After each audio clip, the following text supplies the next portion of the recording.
sejahtera bagi kita semua. Om Swastiastu, Nama Budaya, Salam Pramuka. Kembali lagi bersama saya Kak Puput. Di sini saya akan menyampaikan materi tentang P3K atau pertolongan pertama pada kecelakaan. Apa sih P3K itu? Pertolongan pertama adalah penanganan darurat seorang atau lebih yang sedang mengalami kecelakaan atau cedera sebelum mendapatkan perawatan medis atau orang yang lebih ahli. Pertolongan pertama dapat menyelamatkan jiwa manusia atau meningkatkan fungsi vital kehidupan. Contohnya seperti denyut jantung, suhu tubuh, dan jalannya pernafasan. P3K dapat mencegah korban menjadi lebih buruk keadaannya dan meringankan rasa sakit oleh penderita itu sendiri. Kemudian, apa sih tujuan dari P3K itu? Yang pertama adalah meringankan penderitaan si korban. Kemudian, mencegah pendarahan atau infeksi. Selanjutnya adalah mencegah bahaya cacat dan kematian. Prosedur P3K yaitu pertama adalah perhatikan keadaan korban, dia sedang mengalami pingsan, sadar, atau yang lain sebagainya. Jika memungkinkan, bawa korban dan lakukan apa saja yang bisa dikerjakan, segera menghubungi dokter atau yang ahli. Tertibkan masyarakat di sekitar, jika ada yang melakukan tindakan buruk, juga untuk memberi ruangan dan udara yang cukup bagi korban. Jika keadaan memaksa, maka lakukan prosedur gawat darurat.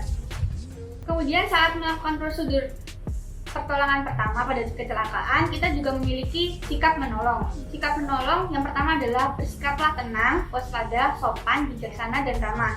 Kemudian dilakukan dengan ketulusan hati atau ikhlas, percaya pada kemampuan diri dan tidak memiliki rasa ragu-ragu, merencanakan dengan segera apa yang harus dilakukan, perhatikan apakah ada orang lain yang bisa membantu atau tidak.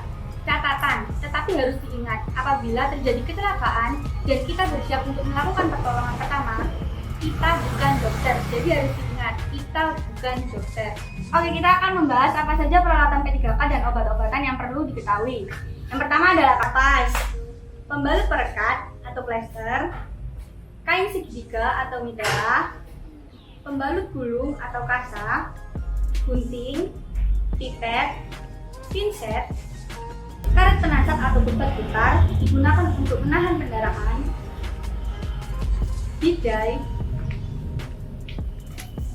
kotak atau tas P3K yang berisikan peralatan atau obat yang harus diberi tanda. Yang pertama adalah biru. Biru digunakan sebagai tanda bahwa itu adalah obat luar atau tidak boleh diminum. Kemudian putih, tandanya adalah untuk obat dalam. Yang ketiga adalah merah atau hitam. Tanda ini digunakan untuk obat-obatan yang beracun dan atau berbahaya. Kemudian tuliskan tanggal penerimaan obat atau pembelian dan batas kadaluarsanya. Simpan di tempat yang aman dan jauh dari jangkauan anak-anak. Obat-obatan yang harus disediakan adalah yang pertama adalah obat merah. Obat merah digunakan untuk luka baru yang ringan. Kemudian yodium. Yodium adalah obat luka yang berat dan sudah lama.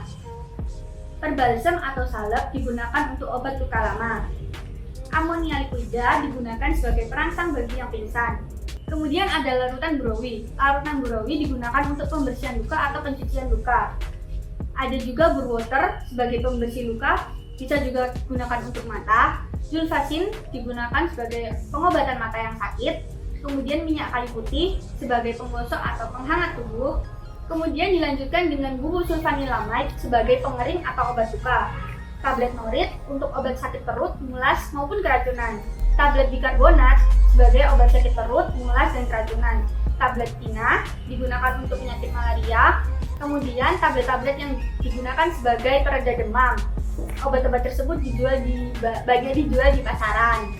Baiklah, saya akan menjelaskan tentang gangguan umum. Gangguan umum adalah rasa sakit seluruh tubuh penderita kecelakaan. Gangguan umum disebabkan oleh fungsi kerja jantung, paru-paru, dan otak yang terganggu. Sedangkan gangguan setempat merupakan rasa sakit yang diakibatkan karena luka tertentu pada satu tempat. Tetapi jika gangguan setempatnya cukup hebat, bisa mengakibatkan gangguan umum. Macam gangguan umum ada 4, yaitu lena, gugat, pingsan, kemudian yang terakhir adalah mati suri. Saya akan menjelaskan tentang lena. Lena atau disebut dengan kolaps. Kolaps merupakan tanda kekurangan derajat kesadaran akibat terbakar sinar matahari, kekurangan oksigen, kedinginan, kurang makan, dan keletihan yang sangat. Gejalanya adalah penglihatan terganggu, pusing, dan mual. Kemudian, cara penanganan pada gangguan umum ini adalah Tidurkan tanpa bantal jika wajah penderita pucat, dan berikan bantal jika wajah penderita memerah. Kompreslah dengan air dingin, bawa korban ke tempat teduh dan berudara segar. Jika tubuh korban menggigil, maka selimuti, longgarkan pakaian yang mengikat, berilah air minum jika bisa, biarkan korban memegang cangkirnya sendiri.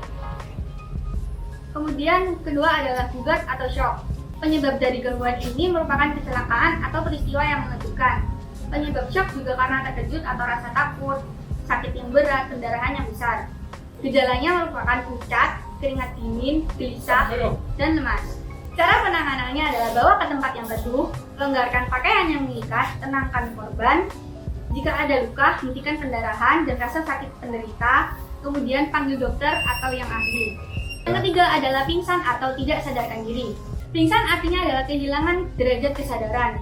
Ada beberapa macam pingsan, yaitu pingsan yang berbahaya akibat gugat keras, penyakit panas, kejang, ataupun keracunan. Kemudian pingsan yang kurang berbahaya yaitu akibat penyakit ayan atau epilepsi. Yang terakhir adalah pingsan yang tidak berbahaya yaitu akibat kelelahan maupun kepanasan. Gejalanya adalah tidak sadarkan diri, tidak mendengar, tidak merasakan sakit, biji mata tidak bergerak, dan tidak merasakan subitan atau tusukan. Pertolongan pertama sama dengan gangguan lena, beri bau-bauan yang menyengat agar memaksa kesadaran. Kemudian jangan diberi minum sebelum korban sadar. Berilah istirahat yang cukup, kemudian kompres jika badan korban terasa panas. Jika terjadi step atau ayan, jangan sampai korban menggigit lidahnya sendiri. Diusahakan diganjal dengan pensil ataupun kayu. Kemudian selanjutnya adalah segera bawa ke dokter atau yang ahli. Yang terakhir adalah mati suri. Mati suri adalah keadaan yang mirip dengan mati, akan tetapi belum atau tidak ada ciri orang mati, seperti lebam kebiruan atau suhu tubuh yang dingin. Gejala dari mati suri itu sendiri adalah tidak sadar, terasa denyut darah dan nafas karena lemahnya atau tertutup sebelum lain. Sebab dari mati suri biasanya terjadi kala tenggelam, tertimpa longsor, tersengat listrik, keracunan, terkena gas, dan lain sebagainya. Cara penanganan dalam mati suri sendiri adalah yang pertama, penyebabnya segera dihilangkan. Kemudian bersihkan mulut, kerongkongan, dan hidung. Longgarkan pakaian korban, kemudian mulailah pernapasan buatan hingga ada tanda-tanda hidup. Yang terakhir adalah segera bawa korban pada dokter atau yang ahli. Yap, sekian materi yang dapat saya sampaikan. Mohon maaf jika ada kesalahan kata. Untuk adik-adik yang telah menonton video ini, jangan lupa untuk mengisi link yang sudah tertera pada kolom deskripsi sebagai tanda bahwa adik-adik telah melaksanakan absensi pada pertemuan kali ini.